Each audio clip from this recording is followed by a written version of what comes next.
اچھا جی، بسم اللہ الرحمن الرحیم۔ میں مولانا طارق جمیل صاحب آپ کو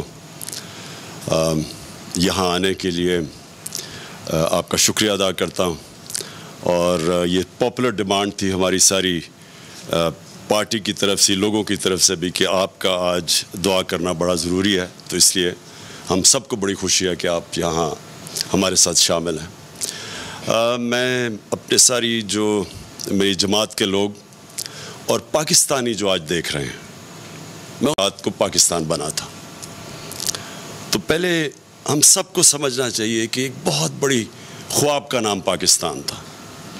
یہ کوئی عام ملک نہیں بنا تھا، یہ واحد ملک بنا تھا اسلام کے نام پہ، اور اس میں ایک نعرہ تھا کہ پاکستان کا مطلب کیا، لا الہ الا اللہ۔ اور یہ سارے بر صغیر کے مسلمانوں کی کوششوں سے، ان کی ووٹ سے پاکستان بنا تھا۔ وہ مسلمان جن کو پتا تھا کہ انہوں نے پاکستان میں نہیں رہنا، جو آج 20 کروڑ لوگ ہندوستان میں ہیں، ان کے جو بڑے تھے ان کو پتا تھا کہ وہ پاکستان میں نہیں رہنا، اس کے باوجود انہوں نے اس خواب کے پیچھے ووٹ دی تھی پاکستان کو۔ تو یہ ایک علامہ اقبال کی جو خواب تھی، وہ ہمیں سب کو سمجھنا چاہیے، کیونکہ جو ایک قوم اپنے نظریے کو کھو بیٹھتی ہے، وہ قوم کا وجود ختم ہو جاتا ہے۔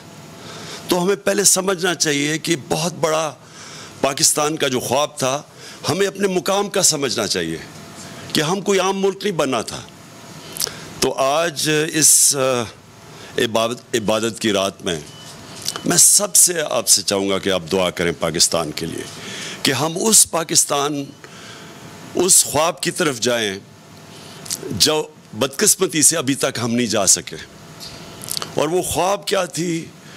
کہ وہ خواب تھی ایک عظیم قوم نے کھڑا ہونا تھا مدینہ کی ریاست کے اصولوں کے اوپر۔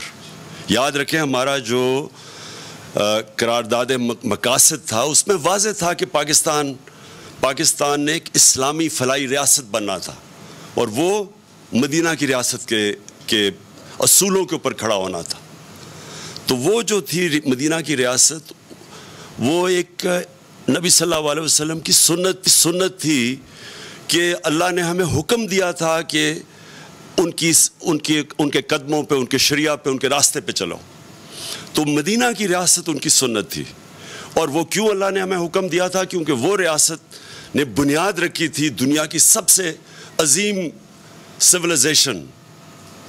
مسلمان نے کئی 100 سال دنیا کی امامت کی، ہر طرح سائنسدان بھی ٹاپ مسلمان تھے، ہر کلچر میں، تہذیب میں سب سے آگے تھے۔